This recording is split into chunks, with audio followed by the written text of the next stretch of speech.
దాడి పెంచేస్తూ ఉన్నారు రోజు రోజుకి. ఇప్పుడే కొద్దిసేపటి క్రితం ప్రెస్ మీట్ పెట్టి నాకు జగన్కి మా ఇద్దరికి తెలుసు, ఎంఐల మీద ఇద్దరం సంతకాలు పెట్టి అసలు వైసీపీ నేతలకు వీళ్ళకి ఏం సంబంధం, మా కుటుంబ సభ్యుల వ్యవహారాలు వీళ్ళు ఎందుకు మాట్లాడతారు అంటున్నారు. సో అంటే రోజు రోజుకి షర్మిల గారి మాటల దాడితో వైసీపీ ఇంకా డ్యామేజ్ అవటంలా? ఖచ్చితంగా వైఎస్ఆర్ కాంగ్రెస్ పార్టీకి డ్యామేజ్ అవుతుంది. అదేవిధంగా జగన్మోహన్ రెడ్డికి కూడా రాజకీయంగా డ్యామేజ్ అయ్యేటువంటి విషయమే. ఇందాక రామారావు గారు కూడా ఆ విషయం చెప్పారు. మాకు గతంలో ఎన్నికల్లో వీళ్ళ వల్ల నష్టం జరిగిందని కూడా ఆయన చెప్పారు. భవిష్యత్తులో కూడా నష్టం జరిగింది, ఖచ్చితంగా జరిగింది. అయితే ఈ విషయాన్ని తెర వెనక ఏదో ఒక సర్దుబాటు చేసుకునేటువంటి విధంగా, రాజీ ధోరణిలో వెళ్ళేటువంటి విధంగా, పెద్ద మనుషుల దగ్గర మాట్లాడుకునేటువంటి ప్రయత్నం కూడా జగన్మోహన్ రెడ్డి చేస్తున్నారు ఆల్రెడీ. నాకు తెలిసి ఆల్రెడీ అలాంటి ప్రయత్నాలు జరుగుతున్నాయి. కొన్ని సిట్టింగ్స్ కూడా జరిగాయి, ఆల్రెడీ చర్చలు జరిగాయి. అయితే ఈ చర్చలు ఫలించలేదు. ఎందుకు ఫలించలేదు అని అంటే, నాకున్నటువంటి సమాచారం ప్రకారంగా మీరు మొన్న విజయం రాసినటువంటి లేఖను ఒకసారి చూడండి. ఆ లేఖలో ఏముంది, గతంలో సరస్వతి సిమెంట్స్ కు సంబంధించినటువంటి వాటిలో ఏవైతే వాటికి సంబంధించినటువంటి ఎంఓఈలు ఉన్నాయో, ఒప్పందాలు ఉన్నాయో, ఆ ఆస్తులతో పాటుగా బెంగళూరు యలహంకకు సంబంధించినటువంటి భూములు ఇలాగా చాలా ఉన్నాయి, ఇది సంబంధించినటువంటి వ్యవహారం అని రాశారు. అంటే ఈ మొత్తం మీరు ఎంఓయూలో ఉన్నాయే కాదు, గతంలో ఒప్పందాలు ఉన్నాయి కాదు, అసలు జగన్మోహన్ రెడ్డి దగ్గర ఎన్ని ఆస్తులు ఉన్నాయి, అన్ని ఆస్తుల్లో మాకు వాటా కావాలనేటువంటి దాని మీద అడుగుతున్నారు ఇప్పుడు. విజయమ్మ గాని లేకపోతే షర్మిల గాని, మన షర్మిల లేఖలో ఈ విషయం, విజయమ్మ లేఖలో ఉంది ఈ విషయం. కాబట్టి వాళ్ళు ఎందుకు ఒత్తిడి చేస్తే, ఇప్పుడు ఉన్నటువంటి పరిస్థితుల్లో గత ఎన్నికల్లో ఎలాగో జగన్మోహన్ రెడ్డి ఓడిపోవడానికి కారణం షర్మిల, అదే విధంగా విజయమ్మ, అదే విధంగా సునీతారెడ్డి కూడా ఒక కారణం. దాంట్లో ఎటువంటి సందేహం లేదు. రేపు పొద్దున భవిష్యత్తులో ఓడిపోవడానికి కూడా వాళ్ళే కారణంగా మరి జగన్మోహన్ రెడ్డి ఉంచుకుంటాడా, లేదు అంటే దాన్ని సెటిల్ చేసుకుంటారా అనేటువంటిది ఇక్కడ చాలా కీలకమైనటువంటి అంశం.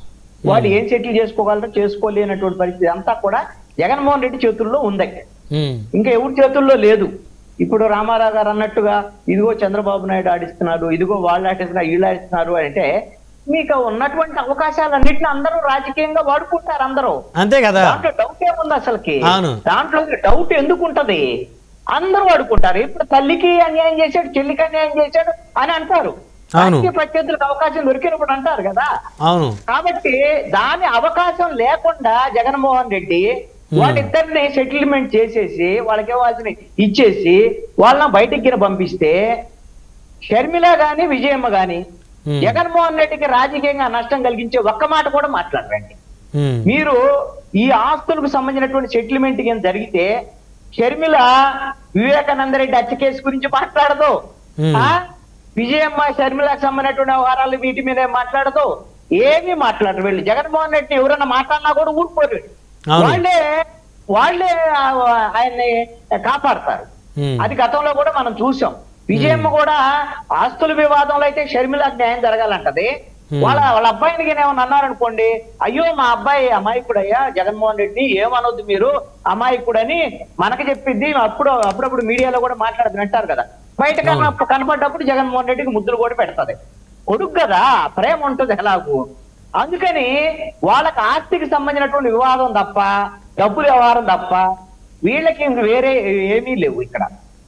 అయితే ఈ విషయంలో నేను మొదటి నుంచి చెప్పేటువంటి అంశం ఏంటంటే, అయ్యో షర్మిలకు అన్యాయం జరుగుతుంది, అయ్యో విజయమ్మకు అన్యాయం జరుగుతుందని ఈ వీళ్ళ జగన్మోహన్ రెడ్డికి వ్యతిరేకులుగా ఉండేవాళ్ళు, లేకపోతే జగన్మోహన్ రెడ్డిని అన్యాయంగా మాట్లాడుతున్నారు వీళ్ళు అని షర్మిల మీద విజయమ్మ మీద మాట్లాడే వైఎస్ఆర్ కాంగ్రెస్ పార్టీ వాళ్ళు, వీళ్ళు పార్టీలోళ్లే ఎవరు మాట్లాడినా.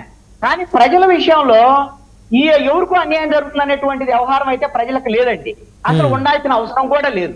ఎందుకు అంటే ఇవన్నీ కూడా ఈ కొట్లాడుకునేటువంటి దేనికోసం అనంటే, వైఎస్ రాజశేఖర రెడ్డి ముఖ్యమంత్రిగా 2004లో ఉన్నటువంటి సమయంలో ముఖ్యమంత్రి హోదాలో ఉండి ఆయన అక్రమంగా సహజ సంపద అయినటువంటి మైన్స్ సంస్థలు ఇవన్నిటిని కొన్ని సంస్థలకి, కొన్ని వ్యాపార వర్గాలకి దోచిపెట్టి వాళ్ళ ద్వారాగా క్విడ్ ప్రోకో ద్వారాగా జగన్మోహన్ రెడ్డి పేరుతో ఉన్నటువంటి సంస్థల్లోకి పెట్టుబడులు పెట్టేటువంటి విధంగా చేసినటువంటి సంబంధించినటువంటి ఆస్తులు గొడవలు ఇవి నేను చెప్తున్నాయి కాదు, డజన్ సిబిఐ కేసులు, అరడజన్ ఈడీ కేసుల్లో ఉన్న నేరారోపణలే ఇవి.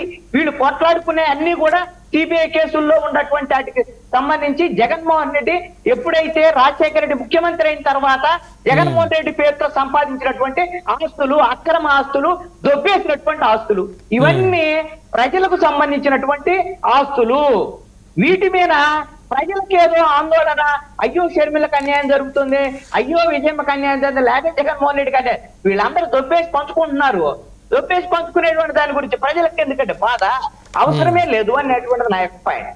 ఇక్కడ ఈ తేలాల్సినటువంటి అంశము ఎన్సిఎల్టీలో తేలాల్సినటువంటి అంశము ఎన్సిఎల్టీలో ఏం తేలింది ఏంటి అనేటువంటిది న్యాయపరంగా తేలుతాయి.